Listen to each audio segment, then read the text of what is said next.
अगर इंसानों के पास रोबोट्स हों और वो उनसे सारे काम करवाएं, उनके साथ अच्छी जिंदगी गुजारें और तो और खुश भी रहें, तो कैसी होगी इंसानों की जिंदगी। तो कहानी के शुरू में हम एक प्यारी सी लड़की को देखते हैं जिसका नाम लूसी था। वो एक छोटे से फ्लैट में अपने फ्रेंड के साथ रहा करती थी। एक दिन वो एक रोबोटिक कंपनी में जॉब इंटरव्यू के लिए गई। कंपनी का बॉस लूसी से काफी ज्यादा खुश होता है क्योंकि वो बहुत ज़हीन और अक्लमंद थी। बॉस ने तो उसको फौरन जॉब पर रख लिया था। उसने लूसी को अपना अगला काम भी बता दिया था जिसमें वो आने वाले नए रोबोट्स को ठीक करेगी और उन्हें बेचेगी। रास्ते में वो काफी ज्यादा खुश थी। जैसे उसके तो पाँव ही जमीन पर नहीं थे। अब वो घर आ गई थी। घर आकर देखती है कि उसका दोस्त किचन में एक्सरसाइज कर रहा था, अजीब अजीब सी हरकतें भी कर रहा था, पर वो उसको कुछ भी नहीं कहती। तभी उसको बाथरूम से आवाज आती है। बाथरूम से एक लड़की निकल कर आती है। लूसी को उस लड़की को देखकर बहुत ज्यादा दुख हो रहा था क्योंकि वो अपने फ्रेंड को पसंद करती थी, उससे शादी करना चाहती थी, लेकिन वो तो उसको धोखा दे रहा था। लूसी ये सब कुछ देखकर बिल्कुल खामोश हो गई थी। वो कुछ भी नहीं बोलती। अब उस लड़की के जाने के बाद उसका फ्रेंड उसको देखकर खुद परेशान हो गया था। वो कहता है, मुझे मारो, मुझे कुछ कहो, पर ऐसे तो नहीं करो मेरे साथ। वो अपना सर फ्रिज पर भी मारता है। खुद पर इतना ज्यादा शर्मिंदा हो रहा था कि अपना एक एक्सरसाइज करने वाला डंबल खिड़की से बाहर फेंक देता है जो किसी की गाड़ी पर जाकर लगता है। अब उन दोनों को गाड़ी का नुकसान भरने के लिए नीचे बुलाया जाता है। जब गाड़ी वाला पैसे मांगता है तो यहाँ पर लूसी का फ्रेंड कहता है कि ये घर तो इसका है, इससे पैसे लो, मैं तो यहाँ पर सिर्फ इसके घर पर आया था। ये कहकर वो वहाँ से चला जाता है। लूसी अपने फ्रेंड की ये बातें सुनकर बहुत ज्यादा दुखी हो गई थी। अब खैर अगले दिन उसकी जॉब का पहला दिन था। कंपनी में काम करने वाला एक लड़का मिलता है जिसका नाम वीट था। वो उसको सारा काम समझाता है। उसका पहला काम ये था कि इंसानों जैसे रोबोट्स को बॉक्स से निकालना और फिर उनका कनेक्शन टैबलेट के साथ जोड़ना और रोबोट्स का उनसे मॉडल नंबर पूछना, और जब सब काम हो जाए तो उनके कान के पीछे लिखे हुए कोड को स्कैन कर 21 नंबर कमरे में चेकिंग के लिए भेजना। वो रोबोट्स इंसानों से ज्यादा मिलते थे। अगर उनको आम इंसानों के साथ रखा जाए तो रोबोट्स को पहचानना बहुत मुश्किल था। हर रोबोट की अलग पर्सनालिटी थी तो उनकी अलग खूबियाँ भी थी ताकि उनके कस्टमर्स अपने लिहाज से अपने पसंदीदा रोबोट्स को ले जा सके। अब लूसी सबसे पहला बॉक्स खोलती है जिसमें एक्सरसाइज करने वाला रोबोट था और उसकी गर्दन को टैबलेट की मदद से जोड़ती है, कनेक्ट करती है, तो उसकी गर्दन जो लोहे और तारों की थी वो खुद ही ठीक हो जाती है और इंसानों की तरह दिखने लगती है।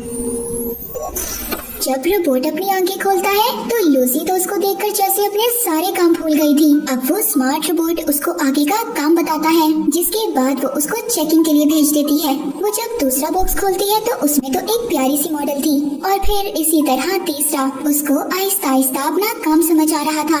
वो काम करने वाली नौकरानी और ऐसे बहुत सारे रोबोट्स को ठीक करती है, लेकिन वहाँ पर एक रोबोट ऐसा था जिसने अपना मॉडल नंबर बताने से ही मना कर दिया था। वो कहता है कि मैंने बहुत बुरा ख्वाब देखा है और मैं अभी तक डर रहा हूँ। इस रोबोट का नाम द फ्रेंड था।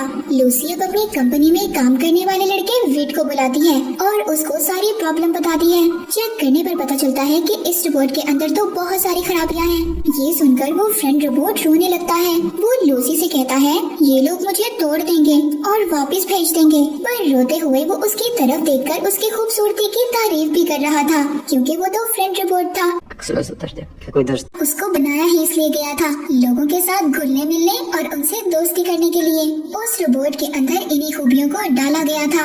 अब वहाँ पर बॉस आता है। जब वो उस रोबोट की खराबी देखता है तो कहता है, इसको वापस जापान भेज दो। पर लूसी सुनकर अपने बॉस से कहती है, बॉस इसको वापस क्यों भेजना, हम इसको डिस्काउंट पर बेचेंगे। बॉस को भी लूसी का आइडिया अच्छा लगता है। वो लूसी पर ये जिम्मेदारी डालता है कि वो फ्रेंड रोबोट को कस्टमर के लिए तैयार करेगी, जिसके बाद सब रोबोट्स को लोगों को दिखाने के लिए रखा गया था ताकि लोग खुद उनको देखें, उनको पसंद करें और अपना मन बना सकें उन्हें खरीदने के लिए। लूसी थोड़ा सा घबराई हुई थी क्योंकि सभी रोबोट्स को दिखाने का काम उसका था। वो फ्रेंड रोबोट से बात करती है, उसको अपने बारे में बताती है। मेरे एक फ्रेंड ने मुझे छोड़ दिया जिसको मैं बहुत पसंद करती थी और शादी भी करना चाहती थी, जिस वजह से मैं थोड़ी सी परेशान हूँ। फ्रेंड रोबोट सब बातें सुनकर कहता है, कोई पागल ही होगा जो तुम्हें छोड़ेगा। वो अभी भी उसकी खूबसूरती की तारीफ कर रहा था। तभी एक अमीर औरत उस रोबोट को देखने आती है। पहले तो वो उसको खरीदने को तैयार ही नहीं थी, पर जब फ्रेंड रोबोट उस औरत की खूबसूरती की तारीफ करता है तो जैसे अपनी तारीफ सुनकर जमीन पर ही नहीं थी। वो लूसी से कहती है जल्दी से इसको पैक करवाओ और मेरे घर भिजवा दो। हालांकि रोबोट उसकी झूठी तारीफ कर रहा था। रात को लूसी अकेली बैठी थी। रोबोट उसके पास आता है और कहता है मैं तुमसे दूर नहीं जाना चाहता। अब रोबोटिक कंपनी अपने सभी रोबोट से शो भी करवाती है, जिस वजह से उनकी कंपनी के सारे रोबोट्स बिक जाते हैं। बॉस भी काफी ज्यादा खुश था। वो इसी खुशी में बहुत ज्यादा ड्रिंक कर लेता है। रात को वीट लूसी और बॉस को घर छोड़ता है। रास्ते में वो ऊंचे ऊंचे गाने गा रहा था, जिसका साफ मतलब था वो भी लूसी को पसंद करने लगा था। अगले दिन लूसी जब काम पर आती है तो देखती है फ्रेंड रोबोट अपनी मालकिन के घर जा चुका था। उसको ये देखकर खुश होना चाहिए था, ये सोच कर के ये उसकी पहली सेल थी, पर वो उदास थी। तभी उसके पास एक वीडियो आती है फोन पर जो उस फ्रेंड रोबोट ने भेजी थी। वो उसकी तारीफ में एक नज्म भी पढ़ता है। ये सुनकर लूसी को बहुत अच्छा लग रहा था। उसको भी कहीं ना कहीं उस फ्रेंड रोबोट से प्यार होने लगा था। वो चेकिंग के बहाने बार बार उस औरत को फोन करती जो फ्रेंड रोबोट को खरीद कर ले गई थी। वो उसी बहाने फ्रेंड रोबोट से बातें किया करती थी। रोबोट लूसी को बताता है कि मेरी मालकिन बहुत अजीब है, मुझे अजीबोगरीब कपड़े पहनाकर अपना दिल बहलाती है, पर मैं तुम्हें बहुत याद करता हूँ। अगले दिन वो रोबोट को खरीदने वाली औरत कंपनी में वापस आकर हंगामा कर देती है और कहती है रोबोट खराब है, मुझे मेरे पैसे वापस चाहिए। उधर फ्रेंड रोबोट भी अपनी मालकिन के साथ रहने के लिए तैयार नहीं था। वो कहता है कि ये मुझे जानवरों वाले कपड़े पहनाती है और गुलामों जैसा सलूक करती है, मैं इसके साथ नहीं रहूंगा। बॉस उस औरत को ये यकीन दिलवाता है कि कंपनी आपके सारे पैसे वापस कर देगी, जिसके बाद वो वहाँ से चली जाती है। अब बॉस को भी काफी ज्यादा गुस्सा आ गया था। वो जाकर फ्रेंड रोबोट को मारने लगता है कि उसकी वजह से उसकी कंपनी का इतना बड़ा नुकसान हो गया। लूसी उसको मना करती है और रोकती है। वो कहती है आप टेंशन ना लें, इस रोबोट को मैं खरीद लूंगी, इससे कंपनी को भी कोई नुकसान नहीं होगा। वो अपनी एक दोस्त अपनी माँ से पैसे लेती है और बैंक से थोड़ा सा लोन लेकर रोबोट खरीद लेती है। वो अब उसको अपने घर पर ले आई थी। रात को वो काफी बातें करते हैं। फ्रेंड रोबोट सुबह को उसके लिए नाश्ता बनाता है और उसको ऑफिस भेजता है और सारा दिन वो दोनों फोन पर भी बातें करते हैं। आहिस्ता आहिस्ता दोनों को एक दूसरे से प्यार हो रहा था। एक दिन लूसी का पुराना फ्रेंड घर पर आता है जो उसके साथ पहले रहा करता था। वो फ्रेंड रोबोट से पूछता है कि तुम कौन हो और क्या कर रहे हो यहाँ पर वो ये समझ रहा था कि शायद ये कोई चोर है। वो उसको मुक्का मार देता है, बदले में वो भी उस पर हमला करता है। लूसी का फ्रेंड रोबोट को खुला चैलेंज करता है कि तुम मेरे साथ कहीं बाहर चलो लड़ने के लिए। वो रोबोट को बाहर ले आया था और अपने चाहने वालों को नेट पर लाइव दिखाता है। लूसी भी जब लाइव वीडियो देखती है तो उसको बहुत गुस्सा आता है। वो उसी जगह पर जाकर फ्रेंड रोबोट के बटन को बंद कर घर ले आती है। वो काफी ज्यादा नाराज हो गई थी क्योंकि उसने उसे घर से निकलने से मना किया था। फ्रेंड रोबोट पूछता है क्या तुम अपने पुराने दोस्त को अभी भी पसंद करती हो? ये कह लो कि वो जेलस हो रहा था। वो अपने बारे में ऐसा सोचते हुए लूसी को अच्छा लगने लगा था। एक रात लूसी की दोस्त उसको अपनी पार्टी में बुलाती है। वही दोस्त जिससे लूसी ने पैसे लिए थे। उसकी दोस्त को पार्टी में ऐसा लग रहा था कि आज उसको शादी के लिए उसका फ्रेंड बोलेगा, पर वो ऐसा नहीं करता, जिस वजह से उसको काफी ज्यादा गुस्सा आता है और वो बैठकर रोने लगती है। लूसी अपने फ्रेंड रोबोट को उसके पास बिठाती है और खुद उसके फ्रेंड से बात करने चली जाती है। वो उसकी दोस्त से शादी क्यों नहीं करना चाहता।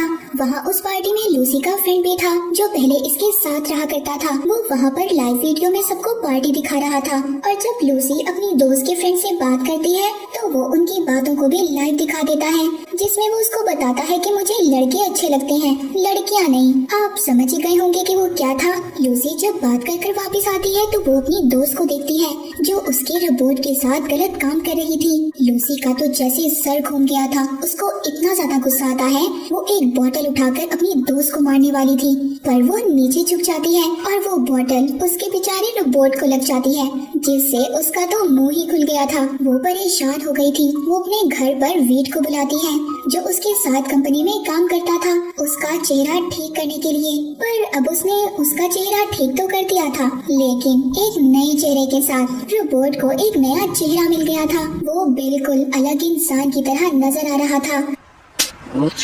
अगले दिन लूसी जब ऑफिस जाती है तो उसके बॉस ने उसको पिछली रात पार्टी की वीडियो दिखाई और जॉब से निकाल दिया, क्योंकि उस वजह से उनकी कंपनी की काफी ज्यादा बदनामी हो चुकी थी, जिसका सारा इल्जाम वो लूसी पर डाल देता है। वो यहाँ पर अपने रोबोट के लिए पुराना चेहरा मांगती है, पर उसके बॉस ने मना कर दिया था। पर वो किसी न किसी तरह पुराना चेहरा तो लेना चाहती थी अपने रोबोट का। वो वेट को बुलाकर कंपनी के गोदाम में जाती है रात को अपने रोबोट का चेहरा ढूंढने के लिए, पर वहाँ पर बॉस भी सो रहा था, जिसके बाद वो वेट को भी जॉब से निकाल देता है, पर रोबोट के लिए नया चेहरा ले जाने देता है। लूसी को वेट के लिए काफी बुरा लग रहा था। वो उसको कहता है कि मेरी टेंशन मत लो, मुझे जॉब मिल जाएगी। ये तो बात साफ थी कि वो भी लूसी से प्यार करता था, मगर उसने कभी भी उसको नहीं बताया था। अब लूसी को उसके रोबोट का पुराना चेहरा मिल गया था। वो अपने रोबोट के साथ मिलकर एक YouTube चैनल बनाती है और उनको सभी लोग इंसान और रोबोट की जोड़ी मानने लगे थे। इस वजह से वो काफी ज्यादा मशहूर हो गए थे। एक दिन लूसी का रोबोट उसको शादी के लिए कहता है। उसने हाँ कर दी थी और खुशी से सोफे पर कूदने लगती है। शादी वाले दिन लूसी की एक खूबसूरत दोस्त जब उसकी शादी करवा रही थी, जब वो रोबोट से सवाल करती है कि क्या तुम्हें लूसी पसंद है, तुम इसको अपनी बीवी मानते हो, तो उधर फ्रेंड रोबोट उल्टा उस लड़की के साथ फ्लर्ट करने लगता है और वो उस लड़की से उसका नंबर तक मांग लेता है। लूसी की अपनी ही शादी में इतनी बुरी बेइज्जती हो गई थी, वो अपनी शादी छोड़कर चली जाती है। रोबोट भी उसका पीछा करता है, कहता है कि शायद मेरा कोई प्रोग्राम खराब हो गया है, मेरी बात तो सुनो। घर जाकर लूसी पूछती है कि तुमने ऐसा क्यों किया, पर अब वो भी उस पर चिल्ला रहा था। कहता है कि इतनी बड़ी तो कोई बात नहीं है। यहाँ पर वेट बताता है कि कसूर किसी का नहीं है, ये रोबोट्स के अंदर प्रोग्राम ही ऐसा है जो नई नई चीजों को पसंद करने लगते हैं और उन लोगों की आदतें अपनाते हैं और उनको कॉपी करते हैं जिससे इन्होंने पहली मर्तबा बात की हो। फ्रेंड रोबोट को भी ये बात समझ आ गई थी कि लूसी उसके साथ खुश नहीं रह सकती। वो कहता है मुझे बंद करो और वापस भेज दो। लूसी ऐसा करना तो नहीं चाहती थी, वो करती भी तो क्या करती, वो बार बार अपना दिल नहीं दुखा सकती थी। मूवी के लास्ट में हमें 6 महीनों बाद का सीन दिखाया जाता है। लूसी जब सोकर उठती है तो उसके किचन में वेट खाना बना रहा था, मतलब इन दोनों ने शादी कर ली थी। खाना खाने के बाद लूसी के पास एक मैसेज आता है। ये फ्रेंड रोबोट का मैसेज था। उसने उसके लिए एक वीडियो भेजी थी जिसमें वो उसका शुक्रिया अदा करता है कि लूसी ने उसको इतनी खूबसूरत यादें दी और लास्ट में उसके लिए डांस करता है, जिसके बाद ही मूवी यहीं पर खत्म हो जाती है।